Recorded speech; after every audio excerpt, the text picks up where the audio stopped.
Hola, quiero hablarte acerca de este primer paso para estudiar tu Biblia. El primer paso se llama la observación. Recordemos que hay tres. El primero es la observación, el segundo es la interpretación y el tercero es la aplicación. Como primer paso en el proceso de cómo estudiar tu Biblia, necesitamos recordar nuestra oración. Realmente necesitamos cada vez que vayamos a estudiar la Biblia, orar. La verdad no se consigue por nosotros mismos. La verdad la vamos a descubrir y va a ser revelada únicamente por el Espíritu Santo. Así que necesitas orar. Debes de ver como segundo paso hacer preguntas al texto. ¿Cómo lo podemos hacer? Cuando estudiamos cualquier pasaje o libro de la Biblia, debemos de estar realizando estas 6 preguntas básicas. ¿Quién? ¿Qué? ¿Cuándo? ¿Dónde? ¿Por qué? ¿Y cómo? Estas preguntas son elementos básicos de la observación. Es esencial para la interpretación exacta. Muchas veces se interpreta mal la escritura porque no se observa con cuidado en el contexto, por lo cual estas preguntas nos ayudarán a observar de mejor manera. Te las explico de la siguiente forma. La pregunta ¿qué? Tiene un propósito para descubrir los eventos y las ideas. Por ejemplo, ¿qué se está diciendo? ¿Qué tema se está hablando? ¿Qué se dice de los personajes? ¿Qué principios se están dando? ¿Qué causó todo lo que se está mencionando? La pregunta es, ¿quién sirve para descubrir las personas? ¿Quién está hablando? ¿A quién? ¿Quiénes son los personajes? ¿Quién o quiénes escuchan? ¿De quién se está hablando? Entre otras. La pregunta ¿cuándo? Para descubrir el tiempo. ¿Cuándo se dice esto? ¿Cuándo se cumplió o se cumplirá lo que se está mencionando? Y la pregunta ¿dónde? Para descubrir el lugar. Por ejemplo, ¿dónde está el que habla? ¿Dónde son los eventos que se están mencionando? La quinta pregunta es ¿cómo? Para descubrir los detalles. Como por ejemplo, ¿cómo se entendió esta idea? ¿Cómo se llega a esta situación? Y la última pregunta es ¿por qué? Para descubrir la razón. Por ejemplo, tú le puedes preguntar al texto que estás estudiando por qué se dice esto, por qué está ahí esa palabra o esa situación. Así que la Biblia nos dice que puede responder a cada una de estas preguntas y eso en nuestro estudio se vuelve una evidencia textual. No todos los versículos se les puede aplicar estas 6 preguntas básicas, pero nos iremos dando cuenta que la observación nos indica en qué momento preguntar. Y al ver las respuestas, vamos a tener las evidencias. El por qué el uso de estas preguntas son para la búsqueda de evidencias para nuestras conclusiones, que más adelante vamos a ver. El tercer paso es realizar marcaciones, como ya lo pudimos hacer. Marcamos personajes, palabras claves y diferentes términos. Debes de recordar que una palabra clave es una palabra esencial para la comprensión del texto. Pudiera ser un sustantivo, un adjetivo, un verbo que ayude a comunicar el mensaje del autor.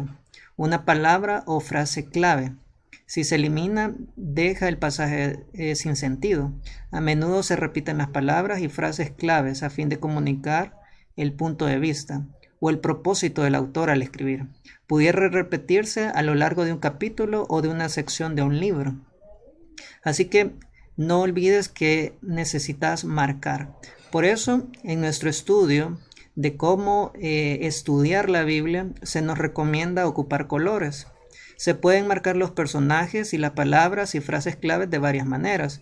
Podemos ocupar símbolos, podemos ocupar colores o la combinación de ambos. Por ejemplo, yo te muestro los distintos colores. Hay colores estándar que tú puedes crear y mantener en tus estudios o hacerte de tu propio segmento de marcaciones.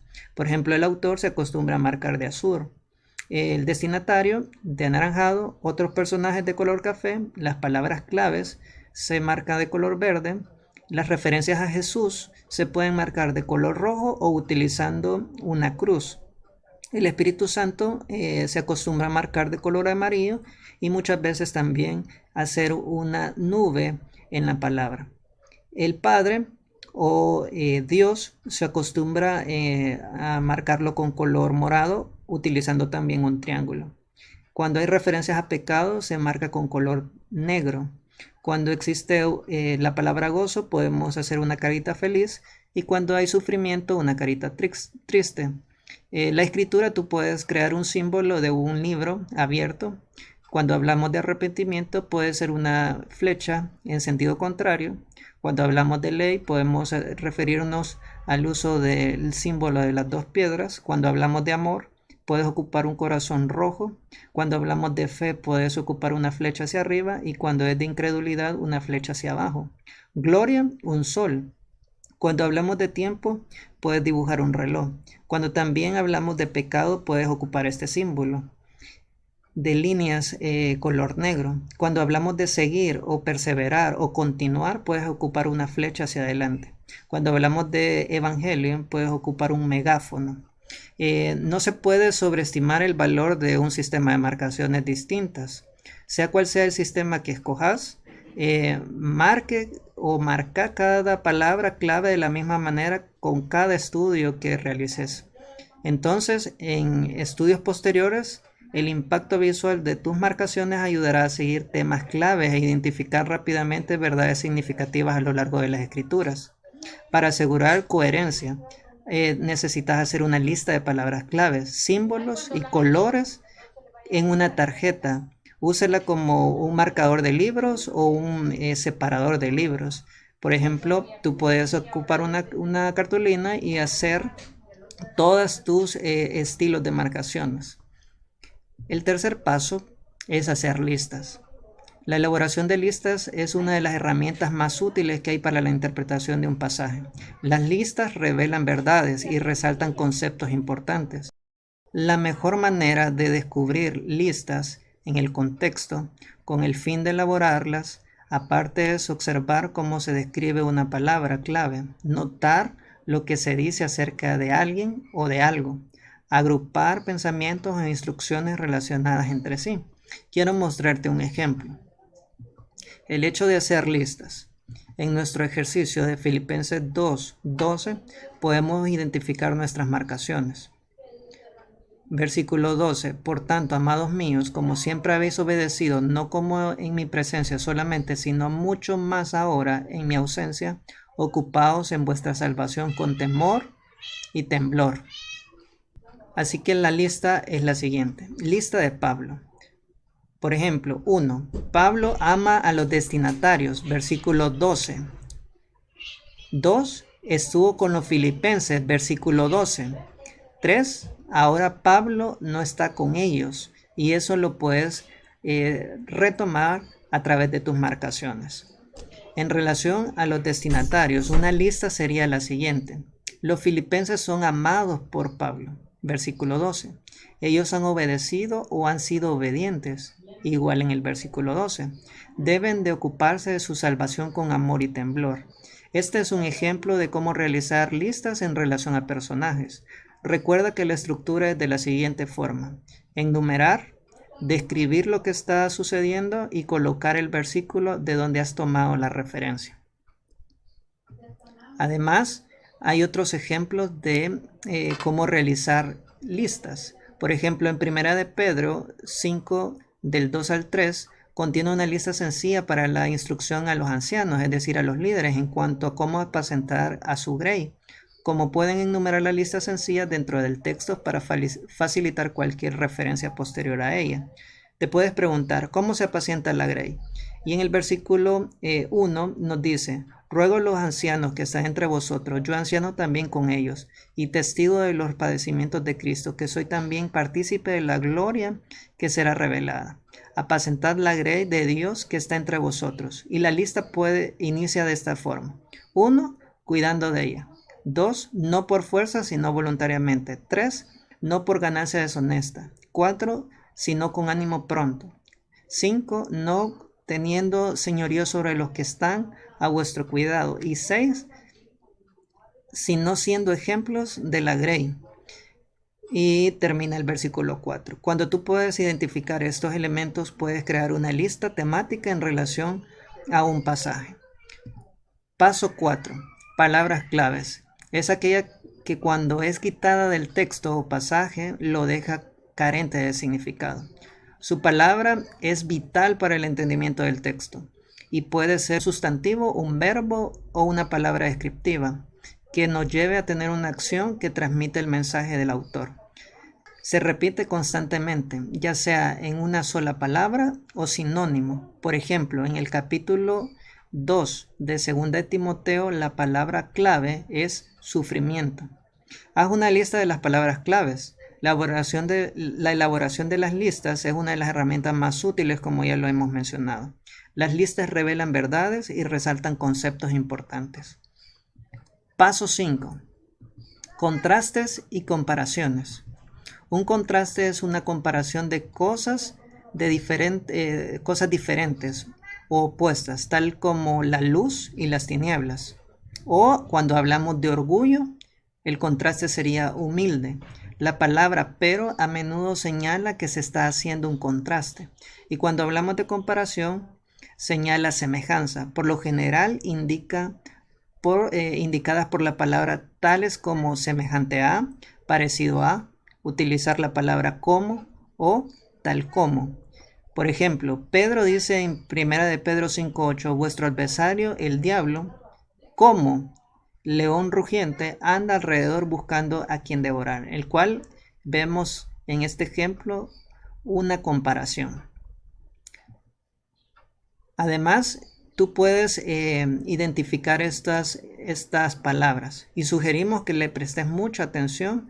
Por ejemplo, los términos de tiempo, términos de contraste, comparaciones, razones, propósito o resultado y obviamente condiciones, cada una identificadas con su palabra. Por ejemplo, cuando hablamos de propósito podemos identificar palabras como entonces, por lo tanto, con qué, así que, de manera que. Estas de propósito o resultado también tienen relación cuando estás identificando palabras de conclusión. Los contrastes y las comparaciones emplean lenguajes sumamente descriptivos para subrayar verdades significativas. Las imágenes que estas describen con palabras facilitan la tarea de recordar lo que estás aprendiendo. 6. Referencias de tiempo. La relación del tiempo en que ocurren los hechos a menudo revela el verdadero sentido del texto. Se puede observar el momento de un acontecimiento en declaraciones exactas, como el 10º día del mes 11 o durante la fiesta de los tabernáculos. Se puede señalar estas frases en el margen de tu texto con un dibujo muy sencillo de la cara de un reloj o algún símbolo parecido, como te presento ese ejemplo. También señalan el tiempo, palabras claves como hasta, entonces, luego, cuando y después. Cuando identificas estas palabras son en relación a referencias de tiempo. Estas palabras muestran la relación que tiene una declaración o suceso con otra. Al marcarlas te ayudará a ver la secuencia de los acontecimientos y lo llevará a la interpretación correcta y precisa de las escrituras. Tú puedes hacer igualmente un listado en relación a los eventos que están desarrollándose en el pasaje. 7. Identificar términos de conclusión. Como te mencionaba antes, los términos de conclusión por lo general siguen a un importante argumento e incluye palabras tales como por cuanto, por lo tanto, por eso, pues o finalmente. Cuando observes uno de estos términos de conclusión, pregúntate ¿por qué está ahí? Repasa los versículos anteriores y trata de resumir el mensaje, porque ahí el autor está dando un elemento de conclusión en relación al argumento que ha presentado. 8. Temas de los capítulos o temas de los segmentos de estudio. Los temas de capítulos estarán centrados en el personaje, en los sucesos, en la enseñanza o en el asunto principal sobre el que trata esa sección de las escrituras. El repaso de las palabras claves y de la lista que has elaborado te ayudará a descubrir esos temas. Trata de describirlos o de escribirlos de la manera más breve, empleando palabras que aparecen en el texto. Deben de ser, obviamente, títulos que contengan estas características. Sean cortos, que se usen palabras del capítulo, que den un sentido claro al texto, que respeten la idea del autor y por último que describan el tema central. Cuando tú has hecho todo el proceso de la observación, puedes concluir y de realizar un tema en el segmento del texto que has tomado para estudiar. Es necesario que esto se respete y que tú puedas titular el párrafo que estás estudiando. Así que yo te animo a que puedas tomar estos pasos para estudiar la Biblia correctamente.